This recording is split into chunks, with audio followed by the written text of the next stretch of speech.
Welcome to Becoming Parents Podcast. I'm your host, Jennifer Campbell, mom of 18 and executive director of the Doula Co-op of Nevada. With more than 15 years in birth work, I've had the privilege of walking beside families through life's transitions. My work centers on connection, community, and amplifying voices that too often go unheard. Each of these episodes is an honest conversation about the messy, beautiful, and transformative experiences that shape us as parents and as people. I'd like to extend a heartfelt thank you to the incredible guests who show up with courage and authenticity to share their stories with us. Let's dive right in. Welcome to Becoming Parents. Today I have with me Jessie, Kensey. How are you today? I'm doing well. I'm excited to be here. I'm excited to have you here because I think we always look for like common denominators, right? And I have a common denominator with you that I'm really excited for you to talk about. But I want you to go ahead and jump into your parenting journey. Yeah, absolutely. So I have a 1-year-old and a 3-year-old right now. And we're definitely just in the thick of crazy toddler parenting world, which I love, and it's great and it's exhausting and it's beautiful all at the same time. To start from the beginning, I guess. My husband and I actually met in our undergrad in college. He proposed on the 10-year anniversary of the day we met. We had not been dating that whole time, but we had kind of on and off. We had done long distance. We had been friends for a while. Anyway, definitely one of those situations where we got married and I was like, we're going to have a baby right away. I was so ready. I was so excited. I've always worked with kids. I was a high school teacher. Then I became a speech therapist. And I continued to work with children. I knew babies were in my future, and it definitely didn't happen right away. It took about 2 years. And right as we were going to the doctor to be like, hey, what's going on? We got pregnant. So I know we were super blessed and super fortunate because I know that there are so many different journeys. But there was definitely a lot of waiting and a lot of wondering, like, okay, what's going on here? And then we had my son, my oldest, so he just turned 3. And it kind of shifted everything, which I know everyone says that all the time, right? I was working in a school district as a speech language pathologist. I loved my job. I loved the team I was working with. But I really quickly realized that was not going to be what I was wanting at that moment. And so on my maternity leave, I basically started my entire private practice. And now 3 years later, I absolutely love it. We've grown. I have a team, and we do a mix of therapy in Orange County, California, where I live. And then I also do some parent coaching and consultations and workshops and stuff. So I can kind of get all this information out there that I'm living and breathing because I have toddlers at home and babies. And we work primarily with babies and toddlers and early intervention services. And it's been a whirlwind and it's been crazy, but it's been really exciting. How was first of all, did you question postpartum hormones on making this decision? Because that's a huge decision, a job that you love where you're working to starting your own business. I think a lot of people have a baby. They're like, we want this is going to be great. And they have it. And you're like, wow, lots of stuff is going to be changing now. That's normal. But like you left your job and started your own business in the thick of postpartum. How scary was that? How crazy did you think you were? Like your time, I'm like, great timing. Like, let's throw a new business into the mix. And what was that like for your postpartum journey? Yeah. In hindsight, I probably made my postpartum journey a little bit more stressful than it could have been. Right. I don't regret it at all. I feel like it was absolutely the right move, and I'm someone that tends to always be doing something anyway. And so it really gave me like this, I had this little newborn baby that is so beautiful and so amazing. And also my business really gave me this extra purpose. So it was a really exciting time. It was definitely a little exhausting. I'd get the baby to nap and then I'd work. I had always planned on starting my own company at some point. It wasn't like completely out of the blue. I knew that was my like end goal. I don't think I knew that it was going to happen at that time. It was just as, I was getting ready to have my son. And then when he was born, it was like, okay, you know what? Now's the time. Like, let's dive in.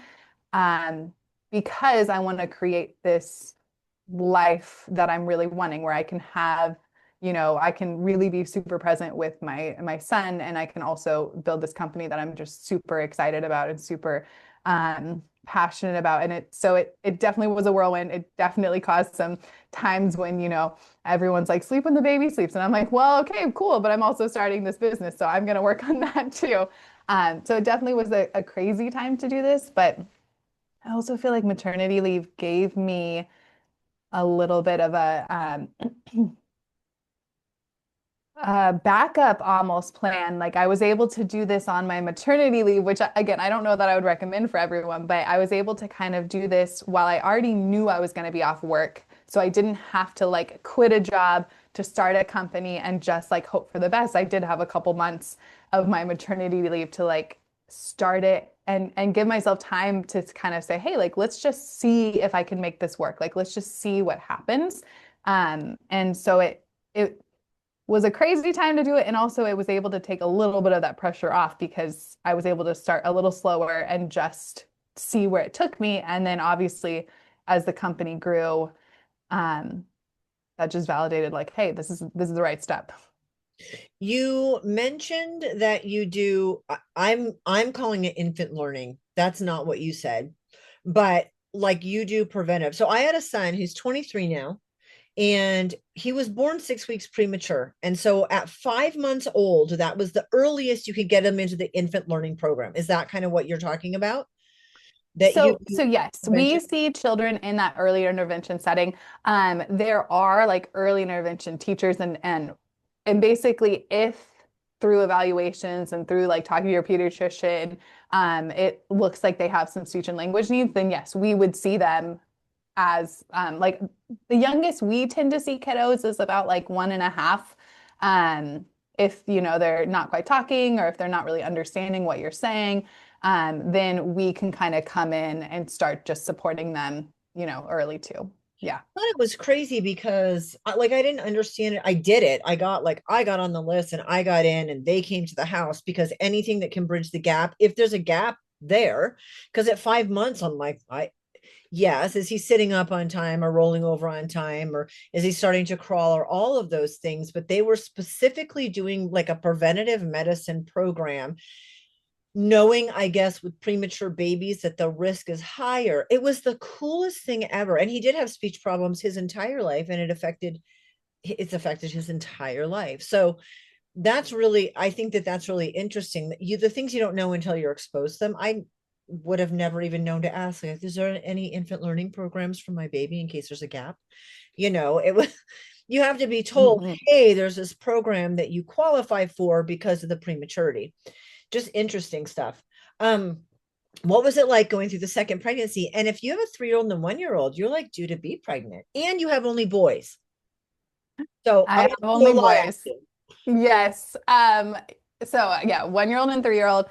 I will say it's funny. I tend to make big career shifts when I have babies and my mom pointed that out to me. So when I was pregnant with my second son, we started leasing our first office space. Before that, we had only done in-home therapy.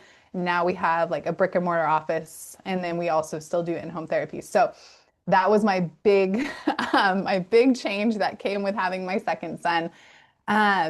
I don't know why. Apparently my hormones just tell me like make some big life choice. I don't know. It definitely is crazy, but it's been good. Two boys. I think we're done. Okay. I'm not 1,000% sure, but I think we're done. I don't have the easiest pregnancies, lots and lots of morning sickness, high blood pressure, all that fun stuff that comes with babies. So, I'm kind of honestly at this point, I'm kind of a little excited at this moment to not be pregnant again right away. My last one, I definitely went from baby to nursing, and I was nursing when I got pregnant, and so now I'm like, whew, okay, I get to like take a little breath. So we're gonna give it a few years before we decide anything. No rush. I just saw there's the pattern, the natural child spacing pattern is like 2 years, and you did that. And so you would be due for that if that's what you're going to do. But Yeah, and absolutely. No, all I get it. boys. I always thought it'd be cool, like back in the day before social media, you didn't talk about like a girl mom or a boy mom. And boy moms are definitely, I guess, a bigger deal because it's the opposite gender. But and they're toddlers. So what's it like to have two crazy boy toddlers? Did you think this is what it would be like? No, I had no idea. I grew up with sisters. Okay. Um, boys are it's fun to watch. It's so fun to watch. They're crazy and their energy just never stops and they're like everything is something for them to jump off of or climb. And so I feel like my whole day is just like keeping them alive. But it's been really fun and especially as my 1 year old, you know, has gotten a little bit older and is walking and starting to talk and it's so fun to watch them interact with each other now. And they get to like be little buddies. And my 3 year old is constantly like, if he wants to do something and he thinks I'm gonna say no, now he goes to the baby and he's like, Langston, want to watch a show? Want to watch a show? Like trying to get him on board. And it's this like little view, I feel like, into the future when they are like trying to gang up, like bond with each other and gang up on mom or dad. Like my 3 year old gets it and he's already practicing. So it's been really fun to watch. And it's definitely been um, keeping me on my toes. I had never been around girls. I had one sister, but there wasn't like a grandpa or an uncle or brothers, or like there weren't a lot of just men in my family growing up. And I remember I had girls and then I had my first son. I'm like, they pee on you? And like, why don't people talk about that more? I had no idea. And I thought, I am going to raise sensitive men. Maybe I did. I don't know. But, trucks and dolls for boys and girls. And I remember my first son put the doll in the dump truck, ran the doll into the wall, fell, and needed stitches on his head. And I was like, yeah, I'm going to do my best here. Like, it isn't the way I thought it would be at all. Boys, and they were so much more work when they were little than the girls, but I thought they were easier as they got older. So Mhm. hopefully that's the case for you. So Mhm. you had the job, you changed, started the new business, you changed into leasing. How did having kids change you as a speech pathologist? Because you were doing this before with kids. But how did that change your practice and how you showed up for your own business?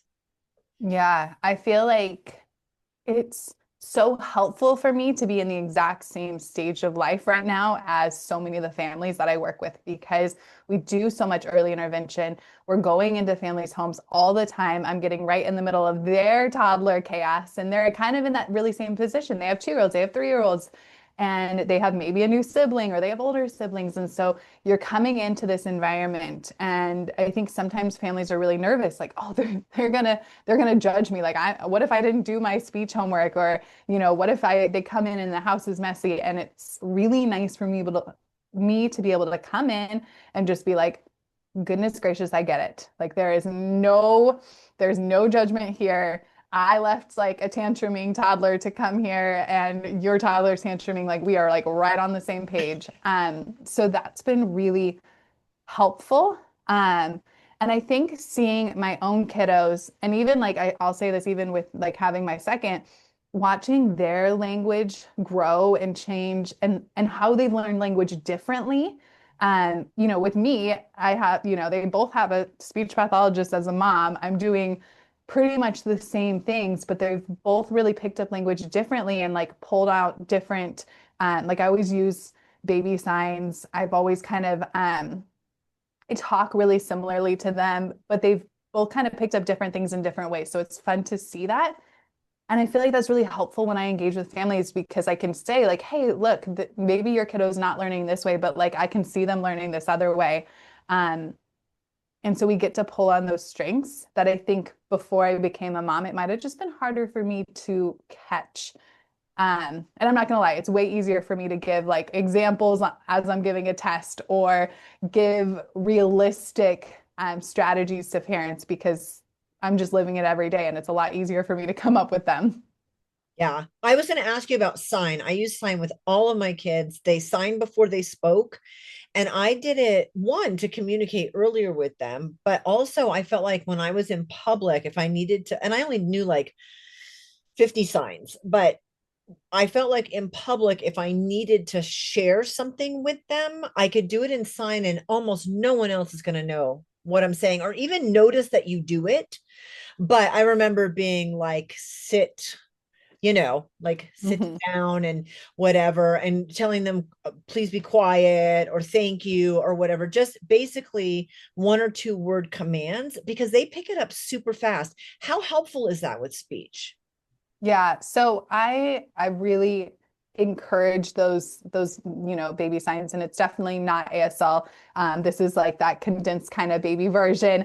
ASL is such a beautiful language in its own way, and way more complex than what I'm saying here. But Right. I think like 5 to 10 signs even can really, really be helpful. So, functional language, more, all done, eat, milk, having those words and having those signs really gives your baby an ability to communicate with you before they're ready to talk. And so I always like to say it's kind of like bridging that gap, right? Like they're not ready to talk yet, but their motor skills are developed and are able to kind of do those signs earlier than they're able to start saying words. And so you're just kind of you're able to tap into that communication earlier than you would be able to if you're waiting for them to talk. And that can reduce that frustration. It can reduce some of those tantrums.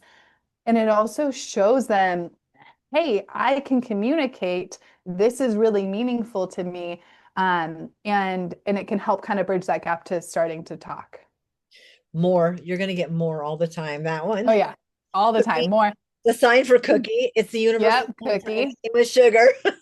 Yep, absolutely. I love that. And I get it. I think when you can be great at your job no matter what it is, but once you have the lived experience, I don't think it's possible to not change it and make you better or more compassionate or more empathetic. Can you only serve people in California in Orange County? So yes, when it comes to speech therapy, we are only licensed to work in California. Technically, we can see clients virtually, but our caseload's pretty full with in person. And I really love, like, if I'm going to work with your toddler, I want to like sit on the floor with them and play with them. So we don't do a lot of virtual. It's very rare. Um, that's why, though, especially as I've continued working, that's why I've started doing parent consultations and doing some, free and some paid workshops, things where I can share a lot of these strategies with parents that I know work so well. And I can share those strategies and consult with you, anywhere in the US, which Is is nice. is that the parent coaching? I'm looking at Yes. the website. I'm Yeah. cyber stalking you while like in real time. Yes. So So you have okay. therapy is just in California, specifically Orange County, where we're located. And then parent coaching, parent consultations, that can be anywhere. That's awesome. I want to talk about how much speech affects kids long term because this is something that I've noticed and how like I wouldn't have thought early on that speech linked to so many other things. And I think just like with toddler talk, like um I've had a parent with a toddler come and the toddler says something and they're like, I'm sorry. I'm like, no, I speak toddler because it's like its own language, right? I Mm. think I'm semi proficient at this point, but you become proficient in toddler speak and in what they want and in their inflection. Like I remember my daughter used to say Chichos and she wanted a bowl of Cheerios. That one's not even that far. There have been so many times I can think of where the child is saying something, really trying to get the point across. One of my kids used to say Unkada. And like I remember being at the dishwasher and like I've got to figure out what he's trying to say. It was Uncle Joel. I mean, like, Hmm. so Hmm. toddlers have their own way of speaking anyway that you get proficient in how your child communicates because you're with them so much. And some things they should grow out of. And if they don't, like I didn't think about how much speech would affect reading, for example. But if you can't phonetically sound things out in speech, it makes reading. So can you go through and talk about when speech is a little off? how many more things, because my son that was born premature had an IEP until he graduated high school. He's 23 now. And I just had no idea, even with being proactive advocate for my son and having him in programs, I had no idea how much it would impact his life, that he just couldn't say words perfectly like other people. Yeah. And it's why, I mean, I feel like that's my soapbox moment, but it's why I'm such a big proponent of early intervention services, of starting speech early. If you have a concern, if you have that gut feeling like, maybe I'm missing something, or like, what, I just have these little concerns, definitely act on them and get some support, because yes, language delays early on, it really depends on the child, but language delays can cause issues with literacy. It can definitely cause, social challenges if you're struggling to talk and communicate. Um, and yes, if your little one is like struggling to say words, you can kind of like see that progression. So if they aren't quite talking yet, and they're a little late to start talking, sometimes what I'll notice will come next is they do start talking, but it's still pretty tough to understand them. They haven't quite been able to say those like kind of what we would assume are age appropriate sounds at the time. And then that can trickle into, okay, now we need to start, we're playing with our peers because we're getting older and our friends can't understand us very well. And then, okay, now I need to start reading, but my words in my head sound different than what the teacher is saying the words are.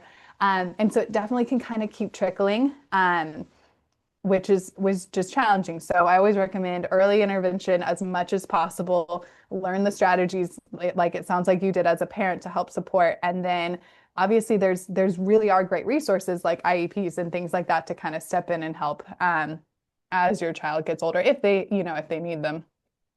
Yeah, it was crazy because you think about like first reading and then everything reading touches, which can be math because they have math problems. I mean, it was crazy to me, the domino effect that speech had on so much in life, and how important that is. I just saw on your website that you have a sign language course people can get, and you have the Young Talker Academy, which is an 8-week program. Is that also virtual?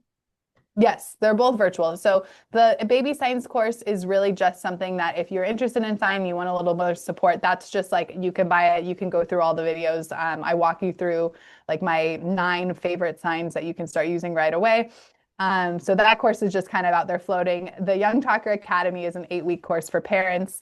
And that one is really geared toward if you have a toddler who is a late talker, who you definitely have some concerns. Maybe they're 18 months and they don't have any words, or they're getting close to 2 and they don't have, they only have a few words.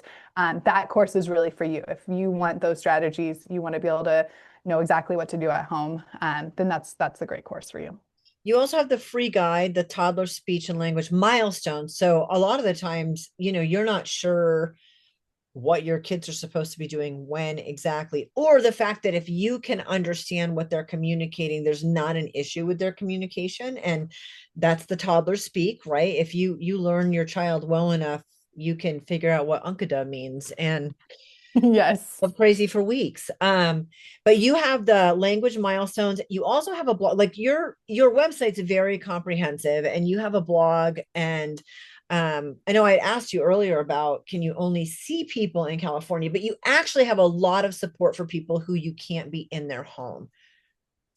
Yeah, absolutely. Yeah. So I have a blog. I try to write blog posts for questions that people are asking me all the time. So if I'm hearing it all the time in therapy, or if families are asking me at the park, I'm like, oh, that's probably a good blog post. And I'm pretty active on my social media too. I post like lots of tips and strategies. So, yes, there's lots of ways to get free support so you can um, help kind of kickstart your little one's language if you feel like maybe you want some support, or even if you're just like, hey, I have a new baby, I'm not quite sure what to do, I'm curious. I give some strategies, things that I do with my own children every single day, because I just know that they're just helpful strategies for any child anywhere. And so I post a lot of that. And yes, that milestone checklist is really there because so many times I get asked, well, I don't know if my kid's delayed or not. Or, I feel like I have these concerns, but my pediatrician keeps saying, like, let's just wait and see, or everything's fine. I put that in there so you can really kind of go through and check those boxes and see for yourself, like, okay, is my child following one-step directions? Okay, does my child have 50 words? Okay, is my child saying B and P and H and those sounds that we would want them to say? And so that really lays out all those steps right there so you can kind of see. And then if you do have concerns, you can take those concerns a little bit more formally to a pediatrician or someone else that you might want to share them with. I love that. Do you need to have a referral to go to speech, or can a parent just decide they want to? It really depends. There's no perfect answer. It depends on your insurance. And every state has some form of early intervention services. So what I would recommend is if your little one is 3 or younger, look into your state's early intervention support. Every state, like I said, is different. Ours is called the Regional Center, but we are able to see kids. They will help cover services. They will help kind of figure out where your child needs support. So that's a really, really great resource. Definitely talking to your pediatrician is a good start. And like I said, it depends on your insurance. It depends on so many factors. So sometimes you need a referral. Sometimes you can just go find a therapist and start working with them. Okay. So many questions. I have so many questions. I'm trying to think of what would people want to know if they were chatting with you and didn't live in Orange County, especially because I know if you're living down there, they can contact you and they can fill out the online form and you can potentially come into the home and work with them right there. But I love all the ways, not just that people can do things for free, but just kind of figure out, is there an issue? Is there something that they need to worry about? What should my child be doing at these different ages? I know here we have like Children's Cabinet. It's a community partnership here locally in Reno, Nevada. And they do a lot of, they have a book program. They have a lot of that where if they don't have it, they can help find it for you. And so sometimes it's a community partner program that you can find to at least get your foot in the door and see if there's something that you need to worry about. But you have so much on your website. So that was a very impressive.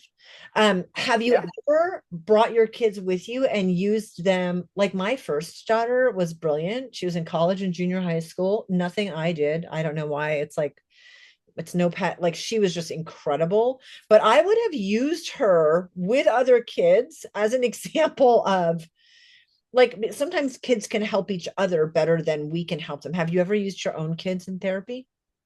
Not yet. I have not.